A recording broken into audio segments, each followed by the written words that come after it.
The first gun pointed at Elise Warren's face before she even had time to breathe. Then came the second. Then the third. Within 2 seconds, the private ballroom on the 42nd floor of the Devereux Hotel turned into a wall of black suits, polished weapons, and deadly silence. Elise stood frozen beneath a chandelier made of smoked crystal, one hand gripping a torn black suit jacket, the other trembling around a pair of silver sewing scissors she had forgotten to put down.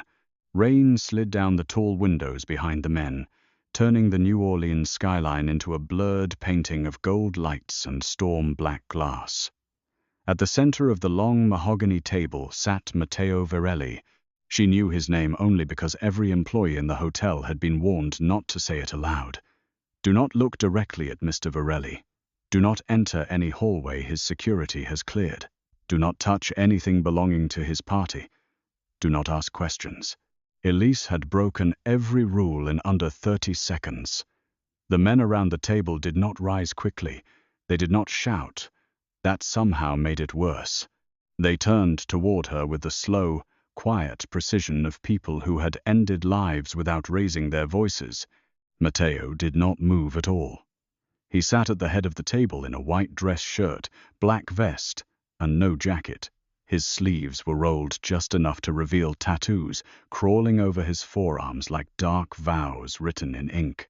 A silver watch rested against one wrist. His black hair was pushed back from a face too controlled to be handsome in any gentle way. He looked like a man carved out of restraint, violence, and old grief. His eyes settled on Elise, not on the scissors, not on the guns, on her.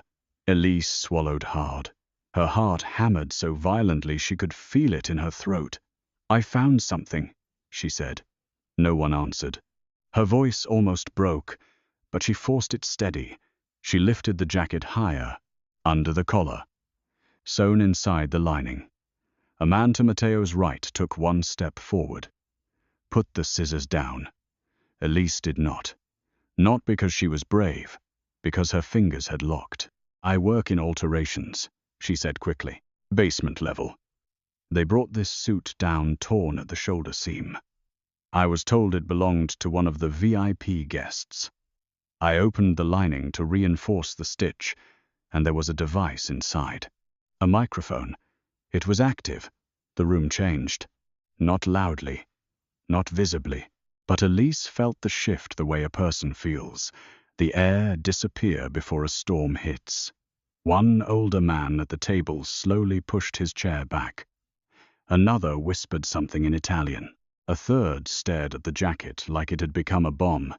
Matteo's gaze never left Elise. "Come here," he said. His voice was calm, deep, soft enough that it should not have carried, but every man heard it. Elise shook her head once before she could stop herself. A flicker passed through Matteo's eyes. Not anger. "Interest," I said. He repeated, "Come here." The guns stayed raised. Elise walked forward on legs that felt borrowed. The ballroom floor shone beneath her cheap black work shoes. She was painfully aware of how she looked among them plus-size body in a faded hotel uniform, hair pinned messily at the back of her neck, cheeks flushed from running up 20 flights when the service elevator stopped responding.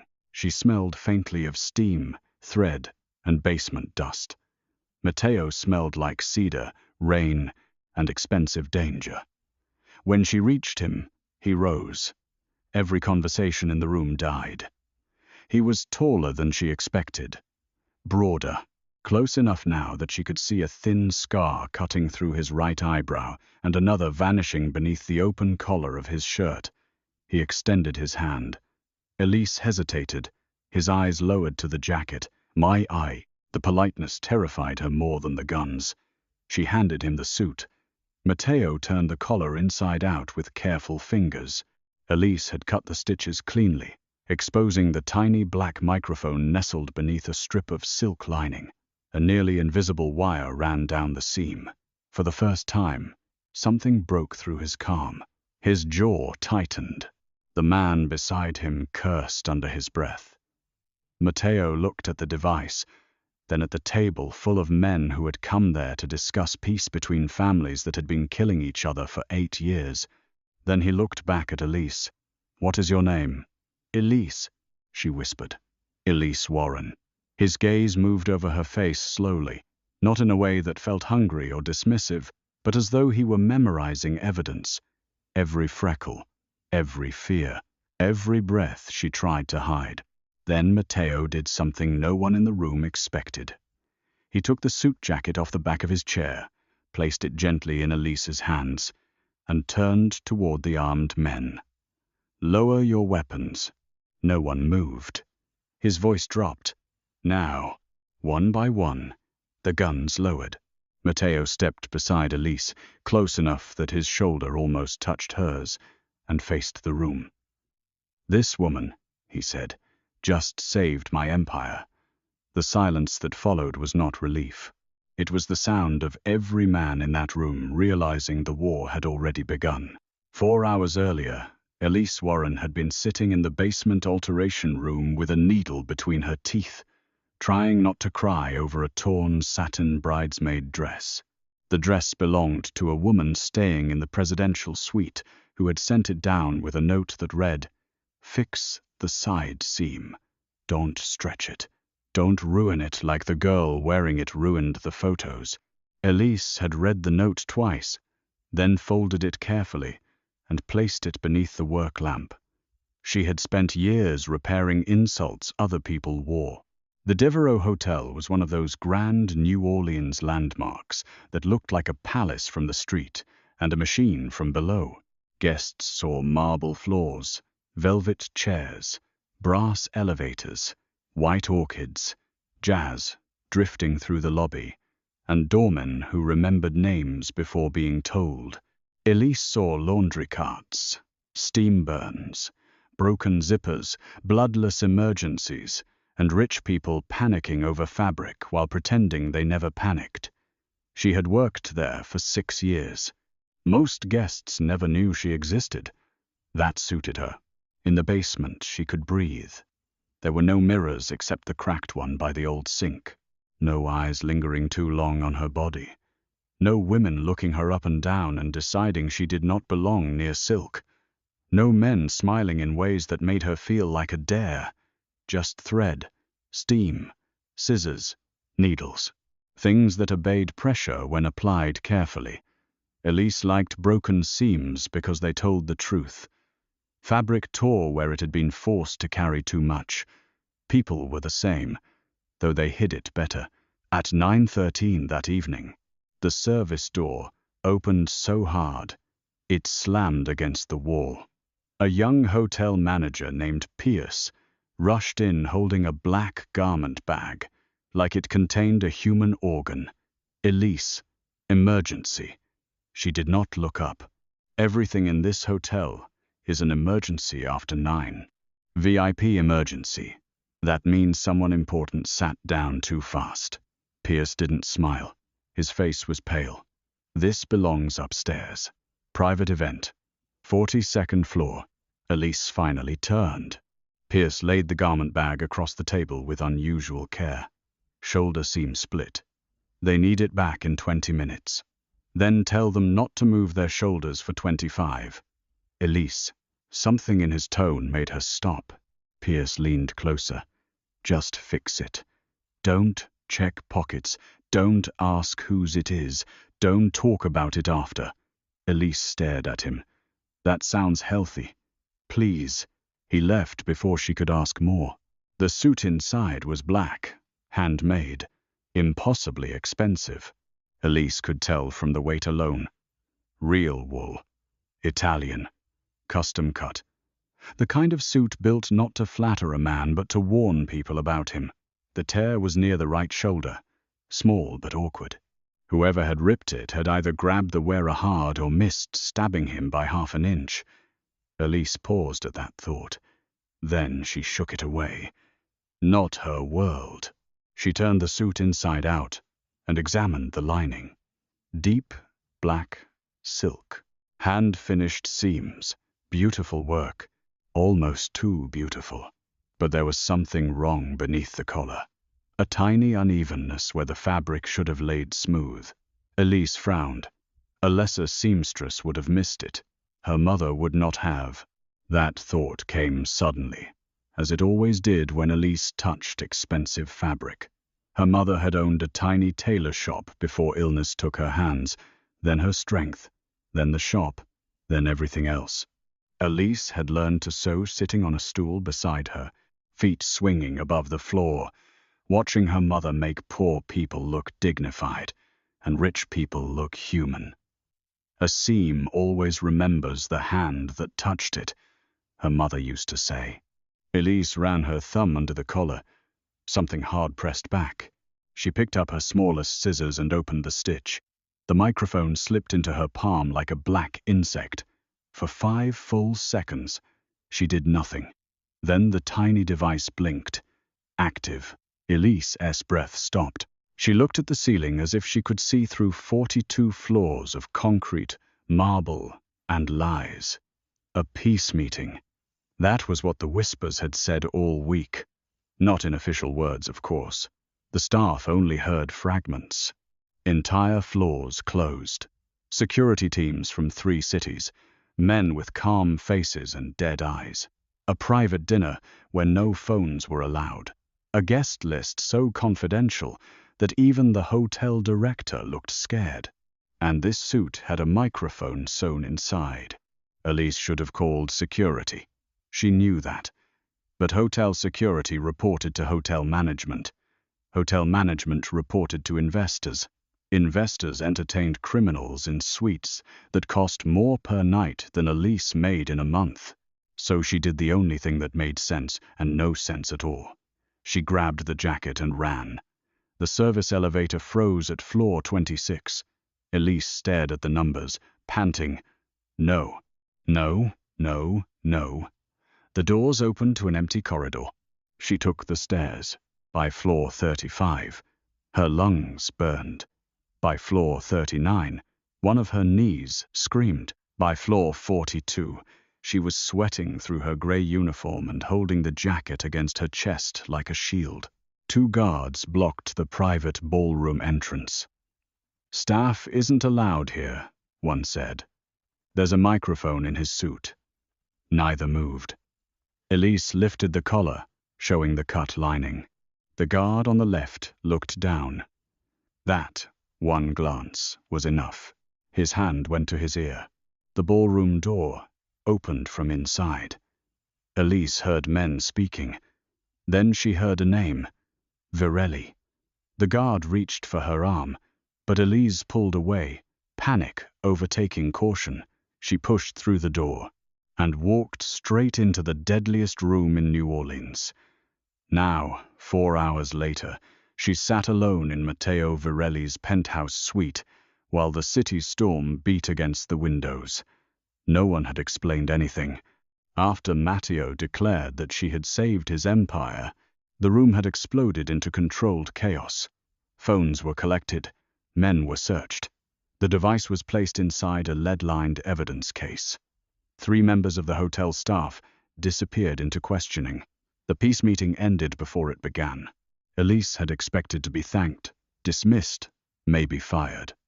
Instead, Matteo's head of security, a stone-faced man named Dante Russo, had escorted her to the penthouse and locked the door behind him. "For her protection," he said. Elise had watched the lock turn and thought protection looked a lot like captivity when powerful men named it.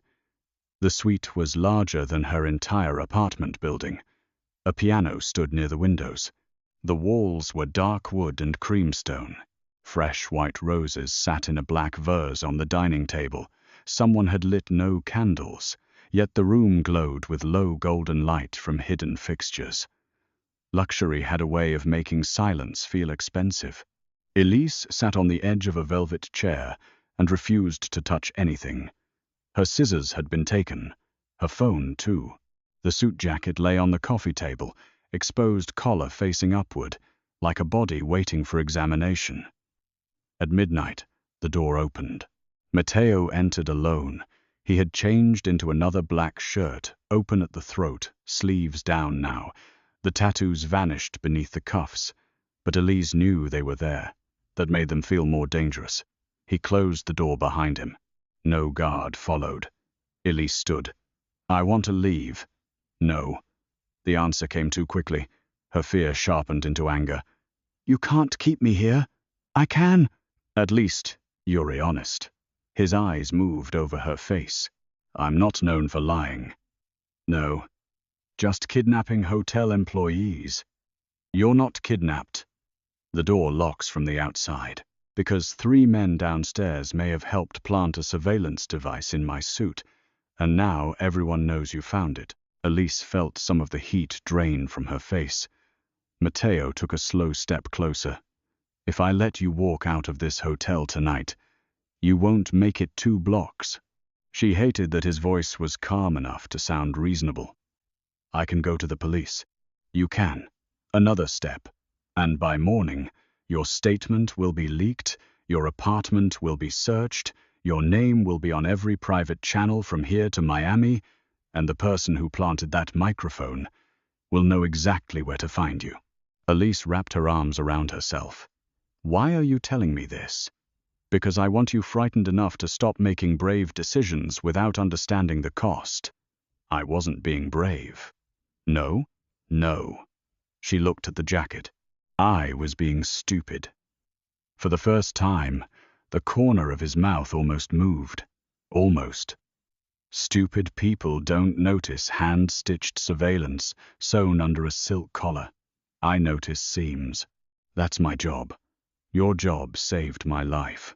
"Your empire," she corrected quietly. "That's what you said." Something unreadable crossed his face. He looked away first. It should have felt like a victory. It didn't. Matteo walked to the bar and poured a glass of water, not alcohol. He brought it to her but stopped a foot away, offering it without touching her. Elise stared at the glass. "You think I poisoned it?" he asked. "I think I met you while holding scissors and being aimed at by 6 guns. I'm adjusting." This time he did smile. Barely, coldly. But it was there. She took the water. Their fingers did not touch. Still, she felt the almost contact-like heat. Matteo noticed. Of course he did. He noticed everything. "Elise Warren," he said, tasting her name like a clue. 31. Lives in Bywater. Works nights and weekends. No criminal record. Mother deceased. Father absent. 1 sister deceased. Her spine stiffened. "You ran a background check." "I had 10 minutes." "You had 10 minutes and used my dead family as research." His gaze sharpened. "I used your dead family to determine whether you were bait." The word cut. Bait. Elise set the glass down. "And am I?" He did not answer right away.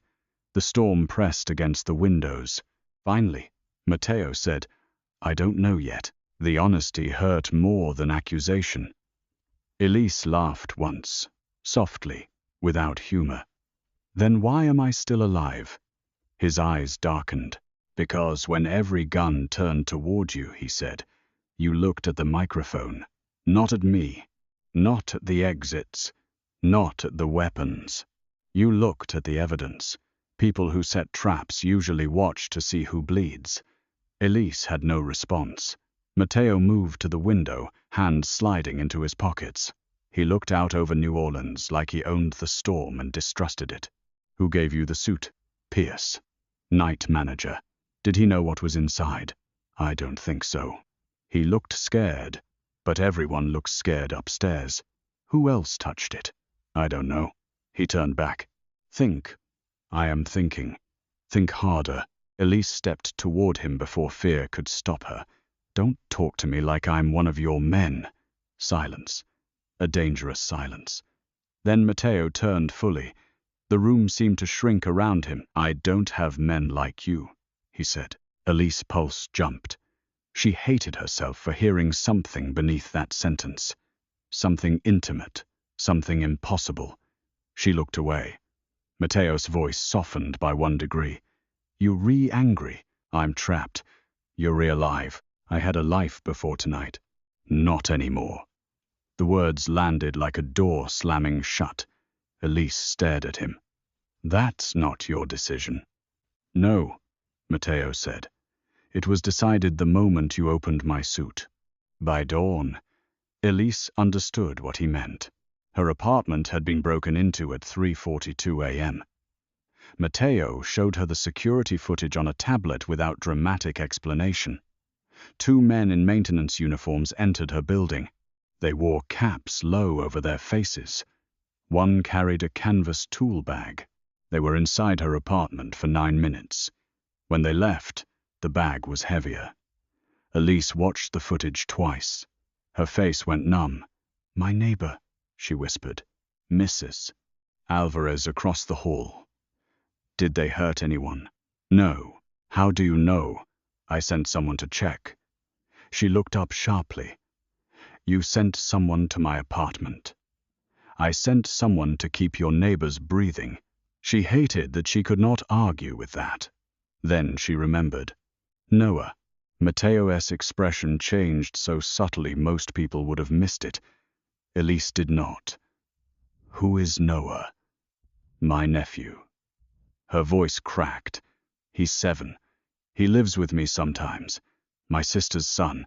He was supposed to be with his father this week, but if he got scared or called me and I didn't answer, she reached for her missing phone, panic rising.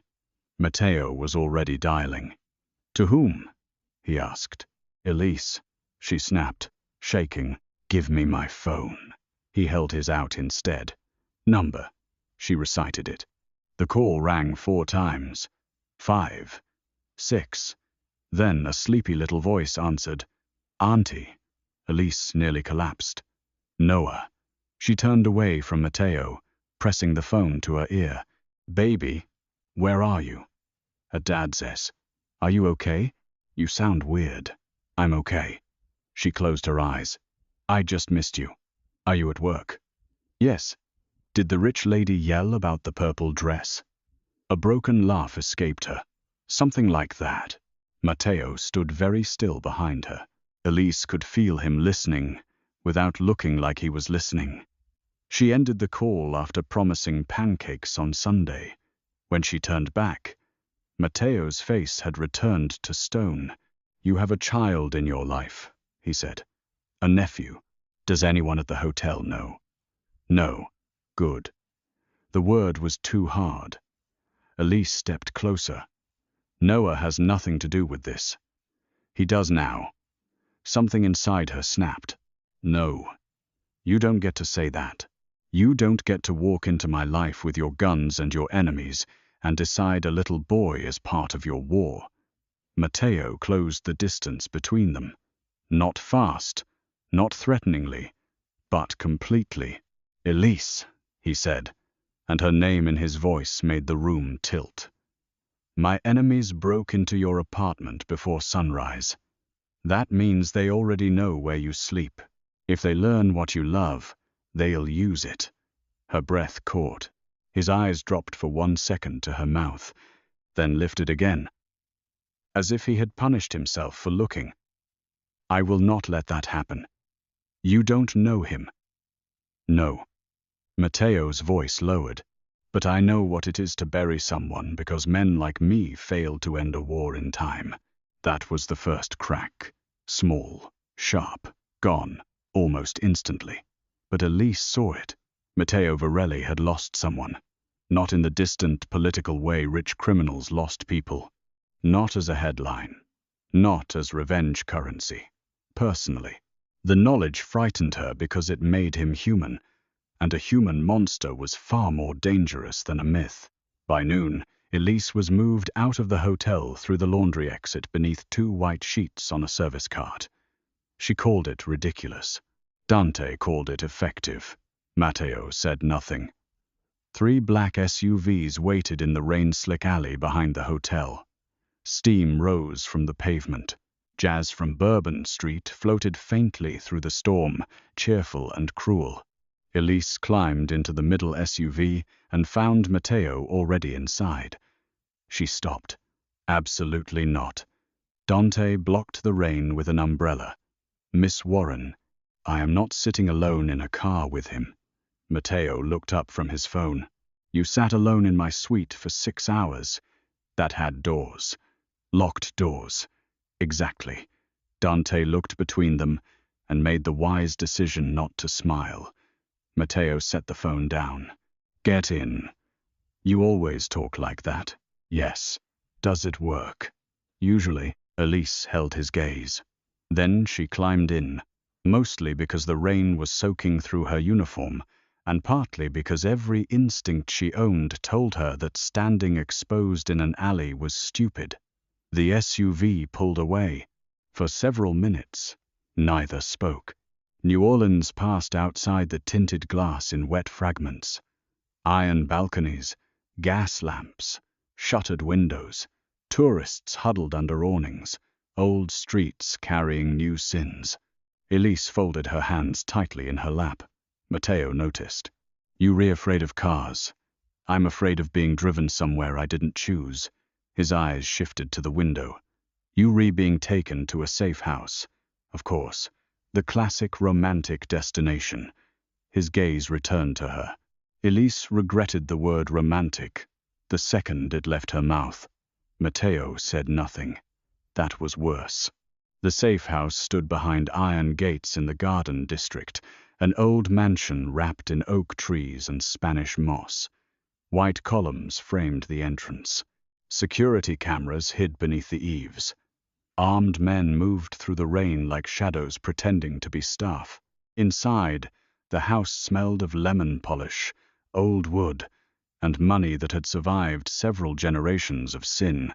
A woman named Celia gave Elise dry clothes. The clothes fit. That startled her. Not perfectly, but close enough.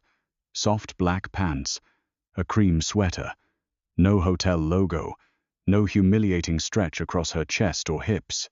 Someone had guessed her size with quiet precision and without making her feel like a problem to solve. She suspected Matteo. That annoyed her more than it should have. At dinner, she was seated at a long table across from him, not beside, not far away, across, like an equal being studied. He ate little. She ate because fear had burned through her body and left hunger behind. Dante entered with a folder. The device routed through hotel security, then bounced offshore. Whoever planted it wanted the meeting recorded and leaked selectively. Matteo leaned back. Names. Pierce was clean. Terrified, but clean. Taylor route was manipulated after the jacket left your room. We found camera gaps on service level B. Elise looked up. That corridor has dead zones. Both men turned to her. She set down her fork. Service level B. Behind the linen room. The cameras have been broken for months. Management kept saying repairs were scheduled. Dante made a note. Matteo watched her. Who uses that corridor? Laundry. Banquet staff. Maintenance. Anyone who knows the basement. Rafael Serrano owns the security contract, Dante said. The name changed the air. Elise knew Rafael Serrano. Everyone in the hotel did. Not personally, of course. He floated through the lobby in pale suits, smiling at donors, kissing older women on both cheeks, calling employees by names he read from badges. He owned part of the Devereux and several other luxury properties. The newspapers called him a philanthropist. Matteo called him something else under his breath in Italian. Elise did not need translation. Raphael hosted the peace meeting, she asked. He offered neutral ground, Matteo said. You trusted him? His eyes hardened. No. Then why go? Because refusing peace makes widows faster than accepting dangerous invitations. Again, that crack. Again, gone. Dante's phone buzzed. He read the message and looked at Matteo. There's more. Footage leaked. Matteo held out his hand. Dante gave him the phone. Elise watched Matteo's expression turn colder than she thought a human face could become. He passed her the phone. A gossip site headline glowed across the screen. Mystery plus-size hotel worker seen entering Mafia Boss's penthouse after failed peace summit. Below it was a grainy image of Elise in the hallway outside Matteo's suite, uniform wrinkled, face pale, jacket in hand. Another headline loaded. Virelli's secret woman. Elise's stomach dropped. "No," she whispered. Matteo stood. The room reacted before he spoke. Dante straightened. Two guards near the door shifted. Matteo's voice was deadly calm. "Who released it?" Dante checked the phone. "Anonymous account. But Serrano's media group amplified it first." Elise pushed back from the table. "I need to call my manager. My job. Your job is gone." She stared at Matteo. He did not soften the words. "By morning, the hotel will claim you violated guest privacy. They'll fire you publicly to protect themselves. You don't know that. I know men like Serrano." Elise's hand shook, this time from rage. "You don't get to stand there and announce the destruction of my life like you rereading weather." Matteo's eyes flashed. "I'm not announcing it," he said. "I'm preparing you. I didn't ask you to prepare me. No. You ran into my meeting with a microphone in your hand, to save you. And now I'm saving you back." The words struck too close, too intimate, too possessive. Elise looked away first. Dante cleared his throat carefully. There may be a way to slow the narrative. Matteo did not take his eyes off Elise. "Say it. If they frame her as a disposable employee, she's vulnerable.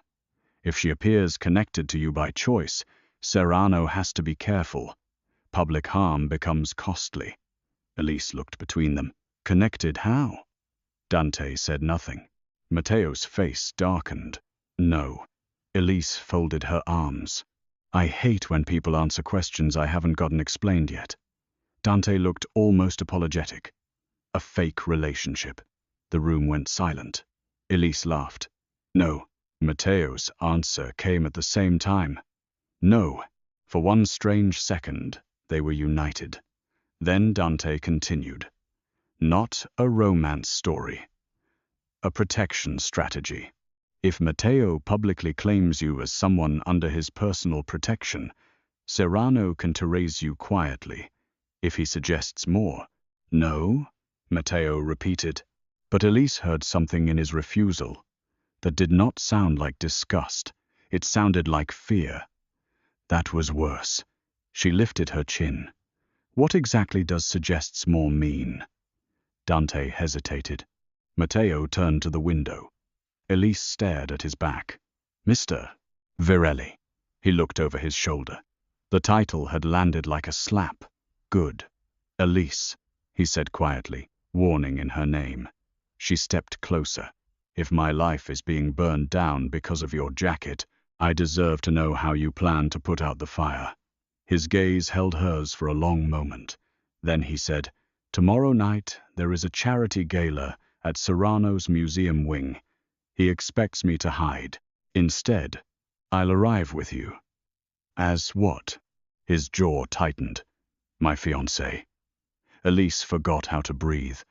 Somewhere in the house, rain tapped against old glass. "No," she said. "It would be a lie. That's not my biggest issue. It places you under the oldest rule in my world. A man may threaten another man's. Money, territory, alliances. But touching his promised wife starts a blood debt. I'm not your promised anything. No." His eyes moved over her face, slowly, darkly.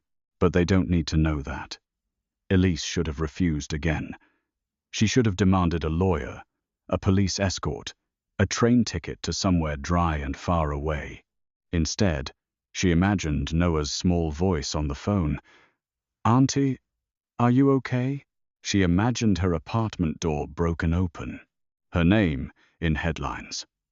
Serrano smiling in the hotel lobby as if people were fabric he could cut and discard. Then she looked at Matteo Varelli, the most dangerous man she had ever met, standing in a room full of armed men and refusing to pretend he was not dangerous. "At the first sign that you re-using me," she said, "I walk." His gaze sharpened. "If you walk, you do it beside me, not alone. That sounds like ownership." "No." Matteo stepped closer, stopping just before the space between them became unbearable. "Ownership is taking. Protection is standing between. And obsession." The word escaped before she could stop it. His face stilled. For a moment, the room felt breathless. Then Matteo said, very softly, "Obsession is what happens when protection stops being enough." The gala at Serrano's museum wing looked like heaven built for criminals. White marble floors, gold-framed paintings, champagne towers, a string quartet playing beneath a ceiling painted with angels. Women glittered in diamonds. Men smiled with knives hidden behind their teeth. Elise arrived on Matteo's arm, wearing a deep emerald dress Celia had produced with no explanation. It wrapped softly around her body instead of fighting it. Her hair was pinned low, a few curls loose at her cheeks. She wore no diamonds. Matteo had offered. She refused. He had looked at her bare throat for 1 second too long. Then he had said, "Good, good?" she asked. Diamonds would make them look at the diamonds. She hated how warm her face became. Now every person in the museum looked at her anyway. Not kindly, not subtly. Whispers moved through the room as Matteo guided her forward, with his hand hovering at her lower back, but not touching. The almost touch did something wicked to her nerves. It made her aware of him in pieces, the heat of his body, the clean scent of his cologne, the controlled rhythm of his steps. A photographer raised a camera. Matteo's eyes shifted. The camera lowered. Elise leaned close without meaning to. "Do you threaten everyone with eye contact? Only amateurs need words." Comforting. His mouth almost curved. Then Rafael Serrano appeared. He was handsome in the way old money teaches men to be handsome, silver at the temples. Warm smile, white dinner jacket, eyes like a locked drawer. He kissed the air near Elise's hand without touching her. "Miss Warren," he said, "New Orleans has been enchanted by you overnight." Elise felt Matteo go still beside her. "I doubt that," she said. Serrano smiled wider. A modest woman, rare in Matteo's circle. Matteo's voice was flat. "Speak carefully. Always." Serrano turned to him. "I was sorry your meeting ended poorly." "You should be." A delicate pause. Elise felt the violence beneath it like heat beneath pavement. Serrano looked back at her. "Tell me, Miss Warren, how does a hotel seamstress become the most protected woman in Louisiana by breakfast?" Elise's fingers tightened around her clutch. Matteo shifted, but she answered first. "She does her job better than powerful men expect." Something flickered in Serrano's eyes. Matteo looked at her, and for one breath, the ballroom disappeared. His expression did not soften exactly. It focused, as if she had done something dangerous and beautiful, and he had no idea whether to stop her or watch her burn the room down. Serrano chuckled. "I see the appeal." Matteo stepped half an inch forward. That was all. Serrano's smile faded. "Careful," Matteo said. Elise had heard dangerous men threaten each other in movies. Loud voices, guns, rage. This was worse. Matteo sounded almost bored. Serrano recovered smoothly. "Enjoy the evening." He vanished into the crowd. Elise exhaled. Matteo leaned closer. "You shouldn't provoke him. You brought me here to be seen. I didn't bring you here to become interesting to him. I was already interesting. I found your microphone." His gaze dropped again, briefly, to her mouth. Elise. There it was again. Her name, as warning. Her name, as restraint. Her name, as something he did not want to want. Before she could answer, the string quartet stopped. A large screen descended at the far end of the room. Serrano stepped onto a small stage, smiling for cameras. Tonight, he announced, we celebrate restoration, art, legacy, the preservation of history. Images of the Devereux Hotel appeared behind him. Old photographs, renovation plans, donor names. Then another image flashed. Elise in the service corridor. The room murmured. Her body went cold. The photo changed. Elise entering Matteo's penthouse. Another murmur. Serrano's smile remained elegant, and sometimes history reminds us that those who move unseen beneath luxury often have the greatest access to power. Matteo's hand finally touched Elise's back, lightly. Once. Then he moved in front of her. The entire room felt it. Serrano continued, a question has spread through our city. Was last night's failed peace summit ruined by betrayal among powerful families?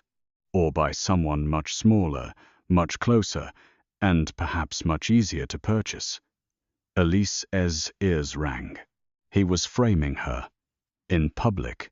Matteo stepped forward. Elise grabbed his sleeve. He stopped instantly. Not because she was strong enough to stop him, because she had touched him. Their eyes met. She shook her head once. If Matteo attacked Serrano here, the story would become true enough for people to believe. A seam always remembers pressure.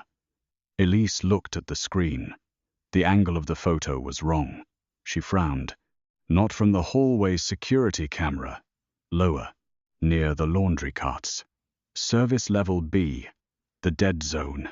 Not dead after all. She leaned toward Matteo. The footage didn't come from hotel cameras. His eyes sharpened. There's a hidden camera in the basement corridor. Behind the linen shelves, maybe. Serrano didn't just plant the microphone. He's been watching the staff route. Matteo turned slightly to Dante, who stood 5 feet away pretending to admire a statue. Dante moved. Serrano was still speaking when the museum-esque lights flickered. The screen went black. A ripple of confusion passed through the room. Matteo took Elise's hand. Not her wrist, not her arm. Her hand. Walk, he said. They crossed the ballroom together as whispers rose around them. Elise expected him to release her once they reached the hall. He didn't. In the marble corridor outside, she tried to pull away. His fingers tightened just enough to stop her, not enough to hurt. Matteo. He froze at the sound of his name from her mouth, then released her. I'm sorry, he said. The apology sounded unfamiliar to him. That made it land harder. Elise rubbed her palm, though he had not hurt her. You were about to kill him. Yes. The honesty stunned her. In front of 200 people. Yes, because he embarrassed you. Matteo stepped closer, anger suddenly alive beneath his control. Because he put your face on a screen and invited every enemy I have to decide whether you bleed easily. Elise's throat tightened. For one aching second, she saw it. Not the mafia boss. The man who had lost someone and never forgiven the world for continuing afterward. Who did you lose? She whispered. His face closed. No. The word was quiet. Final. But Elise had never been good at obeying closed seams. Your sister? She asked. Something dangerous flashed in his eyes. Not at her. At the memory. Matteo turned away. The corridor beyond them stretched dark and empty, lined with paintings of old saints and older sinners. My sister had a daughter, he said at last. Sophia. 5 years old. She lives under another name now, 3 states away. She thinks I'm a family friend who sends books on her birthday. Elise's anger faded into something softer and more painful. The peace meeting was for her. It was for business, he said. Matteo. His eyes cut back to hers. She did not know where she found the courage to hold them. He looked away again. My sister died because men around me confused pride with loyalty, he said.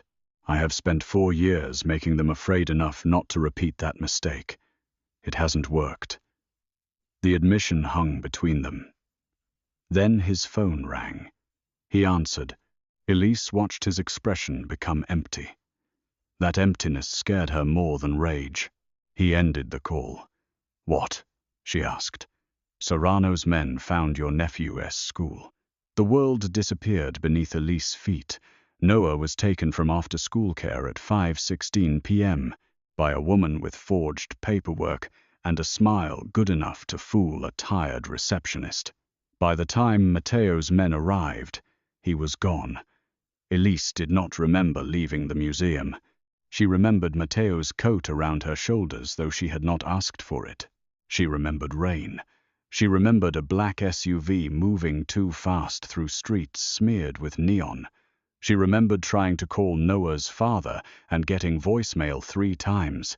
She remembered Matteo speaking into a phone in a language she did not understand, his voice so calm that it seemed to make the driver's hands shake. Then she remembered hitting him. Not hard, not with aim. Just a desperate fist against his chest when they reached the safe house, and Dante said they were still tracing the vehicle. This is because of you, she said, breaking on every word.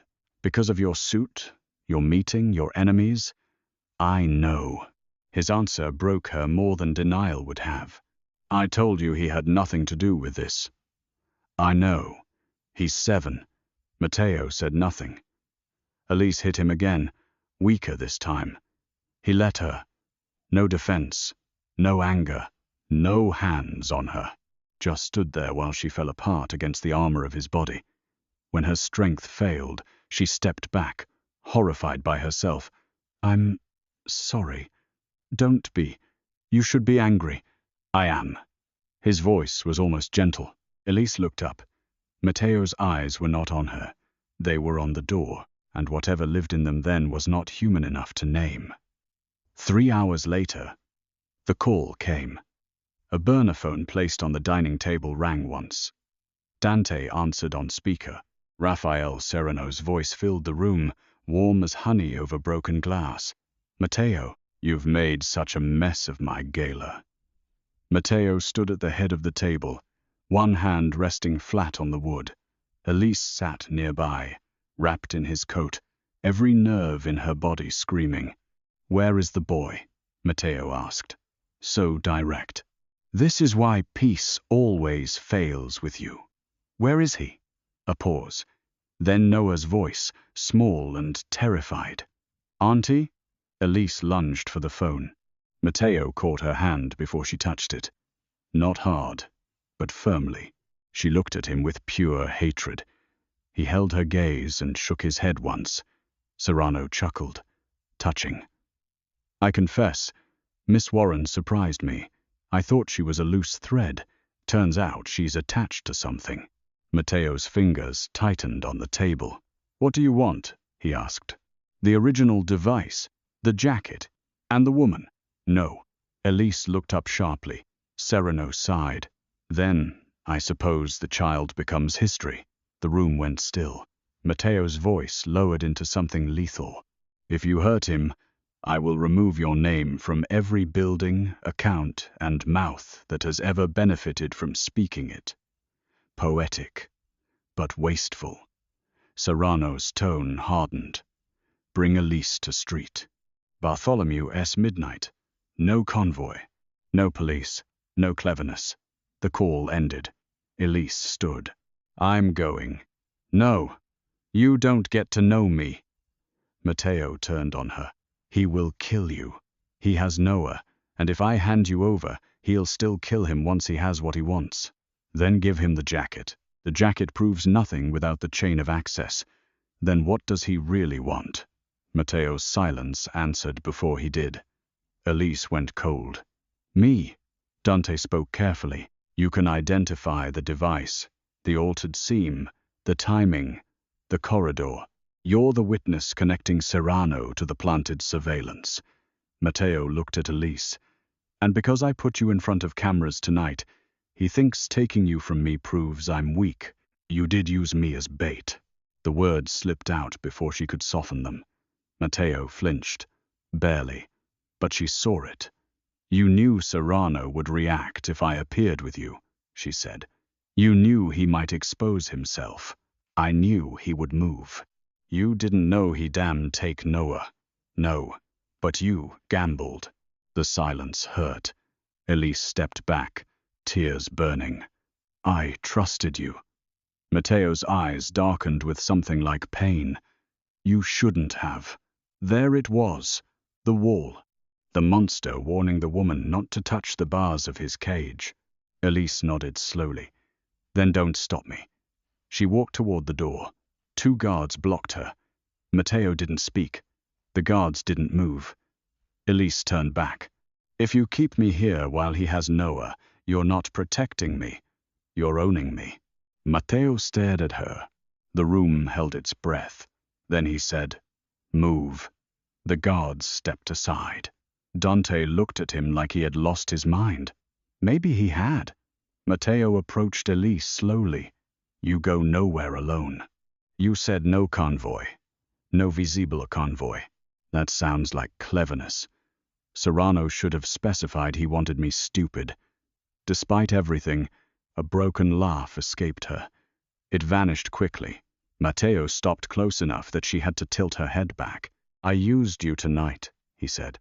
The admission was rough, forced from him. "I told myself it was strategy, that keeping you near me protected you and drew him out at the same time. I told myself I could control both. And now?" His eyes moved over her face with such restrained intensity that her breath caught. "Now a child is missing," he said, "and I am discovering there are things I cannot control." Elise's anger did not disappear, but something in her chest shifted. Not forgiveness. Not yet. "Why does that scare you more than guns?" she whispered. Matteo's hand lifted. For a moment, she thought he might touch her cheek. He stopped before contact. His fingers curled into a fist and dropped. "Because guns obey pressure," he said. "You don't." Street Bartholomew S had been abandoned after Hurricane Katrina and never properly restored. It stood at the edge of the city like a memory people were too guilty to tear down. Half the stained glass windows were boarded. Vines climbed the walls. Rain dripped through holes in the roof and pooled between cracked pews. At midnight, Elise walked through the front doors wearing Matteo's coat over her emerald dress. No visible convoy. No police. No cleverness. Only Matteo walking beside her, unarmed to the eye, rage hidden so deeply he looked almost peaceful. Inside the church, candles burned along the altar. Raphael Serrano stood beneath a broken statue of Saint Michael, his white dinner jacket spotless. Noah sat on the front pew, hands bound loosely, face wet with tears but alive. Elise made a sound she did not recognize. "Auntie." She started forward. A gun appeared in Serrano's hand. Matteo's arm came across her body, stopping her. "Let him go," Matteo said. Serrano smiled. The jacket first. Dante entered behind them, carrying the garment bag. Serrano's men emerged from the shadows along the aisles. Too many. Guns ready, faces blank. Dante laid the garment bag on a pew and stepped back. Serrano nodded to one of his men. The man opened it, checked the jacket, and removed the sealed evidence pouch containing the microphone. Serrano looked pleased. Elise's mind moved strangely then. Slowly, clearly. Maybe terror had burned away everything unnecessary. She saw the jacket, the collar, the stitch, the way Serrano's man handled it without surprise, like he had seen it before. "You planted it yourself," she said. Serrano looked at her. Elise stepped slightly forward. Matteo's arm tightened, but she did not stop. "You didn't have someone plant it. You did it. Or you watched someone do it close enough to know exactly where it was sown." Serrano's smile thinned. "Careful, Miss Warren. You wanted the peace meeting recorded, but not just to leak it. You wanted Matteo to accuse one of the other families. Start the war again. Wars are profitable. And peace is bad for men who sell safe places. Something flickered in his expression. Matteo glanced at her. Elise kept going, because if she stopped, she would hear Noah crying and lose her nerve. You own hotels, security contracts, private transport, emergency medical wings. You don't need to control the families if they keep paying you to survive each other. Serrano tilted his head. You really are wasted in a basement. And you were stupid to use a hand stitch on Italian silk. Your people used machine work on the shoulder repair, but the collar was opened by someone who knows couture. Serrano's eyes hardened. There, the seam opened. Matteo saw it too. Enough, Serrano said. He aimed the gun at Noah. The church exploded. Not in fire, in movement. The stained glass window behind Serrano shattered inward as Matteo's men entered through the side chapel. Dante moved first, fast and brutal, knocking one gunman into a pew. Matteo pushed Elise behind a stone column and went for Noah. Serrano fired. Elise screamed. Matteo stumbled, but did not fall. Blood spread across his side, dark against his black shirt. He kept moving. Noah cried out as Matteo cut his bindings with a blade Elise never saw him draw. A man grabbed Elise from behind. She drove her heel down hard, twisted, and remembered the only weapon she had, her sewing scissors. Dante had returned them before they left the safe house. For luck, he had said. She pulled them from Matteo's coat pocket and slashed the attacker's sleeve, not deep, but enough to make him release her. She ran toward Noah. Serrano caught her by the arm near the altar. His charm was gone now. His face looked older without it. You should have stayed invisible, he hissed. Elise looked past him. Matteo stood 10 feet away, one hand pressed to his bleeding side, the other holding a gun trained on Serrano's head. Noah was behind him, shielded by Dante. Matteo's face was terrifying, not because he looked angry, because he looked empty of every mercy except the one standing in Serrano's grip. Let her go, Matteo said. Serrano pulled Elise closer. Shoot me, and she falls with me. Matteo's hand did not shake, but his eyes did. Just once. Elise saw it. Fear. Not of death, of losing her. Serrano saw it too. He smiled, and that was his mistake, because he looked at Matteo when he should have watched Elise. Elise raised the scissors and drove them into the hanging microphone wire clipped beneath Serrano's lapel. A tiny transmitter sparked against his white jacket. Serrano froze. Matteo's eyes sharpened. Dante laughed once from behind him. We're alive. Serrano's face drained. Elise had noticed the wire when he grabbed her. A microphone hidden in his own lapel. Of course, a man like Serrano recorded everyone. Insurance, leverage, power. But Dante had been scanning frequencies since they entered. Serrano had just confessed to profiting from war while transmitting to every family channel Matteo's men had hijacked. The church doors opened. Men entered from the rain. Not Matteo's men, not Serrano's. The other families. The peace table. They had heard everything. Serrano released Elise. Matteo caught her before she hit the floor. This time, he touched her without asking. One arm around her waist, one hand at the back of her head, his body between hers and every weapon in the church. For 1 second, she let herself collapse against him. You, re-bleeding, she whispered. His mouth was near her hair.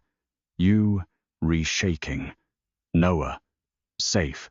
She pulled back enough to see his face. Rain dripped through the broken roof. Candlelight moved over his scar. Blood darkened his shirt. His eyes held hers with something raw and unguarded. Elise, he said. The church went silent around them, men with guns, rival bosses. Broken glass. A child, crying softly into Dante's coat. None of it seemed to reach Matteo. Only her. I cannot lose you, he said. It was not a confession of love. It was something more dangerous, a surrender. 3 weeks later, Elise returned to the Devereux Hotel through the front entrance. Not as an employee. The lobby fell silent anyway. The hotel had changed hands quietly after Serrano's arrest made national headlines. Not officially, of course. Officially, an investment group purchased controlling interest after a financial scandal. Unofficially, every portrait of Serrano vanished from the walls by sunrise. Pierce was promoted. The basement cameras were replaced. The staff received raises large enough to make the housekeeping supervisor cry in the linen room. Elise noticed all of it because she noticed repairs. She wore a navy dress and low heels. Noah held her hand, proudly wearing a little suit that Mateo's tailor had made, and Elise had secretly adjusted because the sleeves were too stiff. Noah liked Mateo. That terrified Elise more than the guns had. Children saw through expensive masks. Noah did not understand empire or blood debts, or the way grown men stepped aside when Mateo entered a room. He only knew Mateo listened when he talked about dinosaurs and never lied when asked a question. "Is he your boyfriend?" Noah had asked once. Elise had choked on her tea. Mateo had looked directly at Noah and said, "I'm trying to become worthy of that question." Elise had not known what to do with that. She still didn't. Tonight, the 42nd floor ballroom had been restored for a private dinner. Not a peace meeting, a celebration. The families had signed terms after Serrano's confession. Not because they had become good men overnight, but because war had been exposed as someone else's business model, and pride hated being manipulated more than it loved revenge. Mateo stood near the windows when Elise entered. No suit jacket, just a black dress shirt, black trousers, and a dark vest. No armor, no perfect tailoring hiding every scar. His side was healing, though he moved carefully when tired. His eyes found Elise immediately. They always did now. That should have frightened her. Sometimes it did. But fear had changed shape. It was no longer the fear of being trapped. It was the fear of being seen completely and choosing not to run. Mateo crossed the room. No one interrupted him. Noah ran ahead. "Mr. Varelli." Mateo crouched, ignoring the way several crime bosses watched in astonishment as the most feared man in the city accepted a crayon drawing of a stegosaurus wearing sunglasses. "This is excellent," Mateo said solemnly. Noah beamed. "Auntie helped with the tail." Mateo looked up at Elise. "Of course she did," he said. "She fixes what matters." Her heart did something foolish. Celia took Noah to see the dessert table. Elise and Mateo stood alone beside the window, though dozens of people surrounded them. "Nice party," Elise said. "I dislike parties. You own a hotel now. I own several things I dislike." She looked at him. "That sounds lonely." His gaze held hers. It was. Was. The word touched her gently. Mateo reached into the inside pocket of his vest and removed the black suit jacket. The original one. Repaired. Elise stared at it. "You kept it. You saved my life with it. Your empire." His mouth curved faintly. At first, he handed it to her. The collar had been restored beautifully, but not invisibly. A thin line of silver thread now marked the place she had cut open. Deliberate. Honest. A scar in the fabric. Elise ran her fingers over the stitch. "You asked them to leave it visible." "I asked no one." His voice lowered. "I was waiting for you." Her breath caught. Around them, the ballroom glowed with candlelight and rain-washed city lights. The same room where guns had once pointed at her now watched Matteo Varelli stand before a seamstress as though awaiting judgment. Elise looked down at the jacket, then at him. "You're still dangerous," she said. "Yes, you still scare me sometimes. I know. You don't get to decide my life because you're afraid of losing me." His face tightened, but he nodded. "I know that too, and if you ever use me as bait again, I won't." "Matteo." He stepped closer, stopping just outside touch. I want, he repeated. Not because I have become good. Don't mistake me, Elise. I am not gentle with the world. I don't know how to be, but I know the difference now between protecting someone and controlling her. Her throat tightened. And what am I? She whispered. His eyes moved over her face, stripped of performance, power, and distance. The first person who ever cut through my armor, he said, and stayed after seeing what was underneath.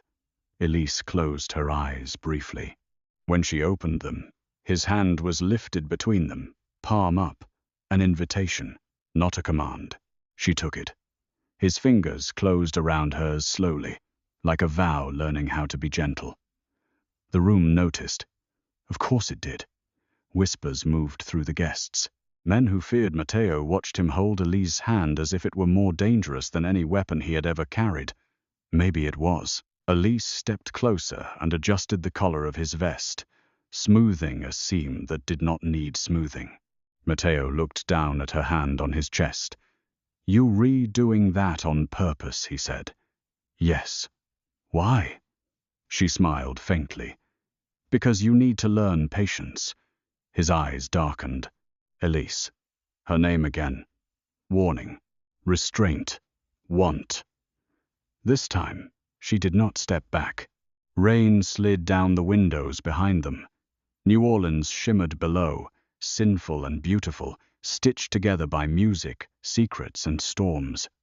Matteo bent his head, slow enough for her to refuse. She did not. The kiss was not soft at first. It was controlled, restrained. A dangerous man trying to hold back every ruined part of himself so he would not frighten the woman who had already seen him at his worst. Then Elise touched his face, and Matteo Varelli, feared by every man in the room, trembled, only once. Only enough for her to feel. When he pulled back, his forehead rested against hers. I don't know how to love without becoming dangerous, he whispered. Elise looked into his eyes. Then learn. His hand tightened around hers. I will. Across the room, Noah laughed at something Celia said. The chandelier glowed above them. The repaired jacket lay over Elise's arm, its silver scar catching the light. A seam always remembers pressure, but sometimes if the hand is patient enough, if the thread is strong enough, if the torn places are not hidden but honored, what was broken can become stronger than what was untouched. Matteo turned toward the room, Elise beside him, their hands still linked. The men who had once aimed guns at her lowered their heads. Not to Matteo, to her. Elise Warren, the forgotten seamstress from the basement, stood in the center of New Orleans luxury with the city's most dangerous man at her side, and realized she was no longer invisible.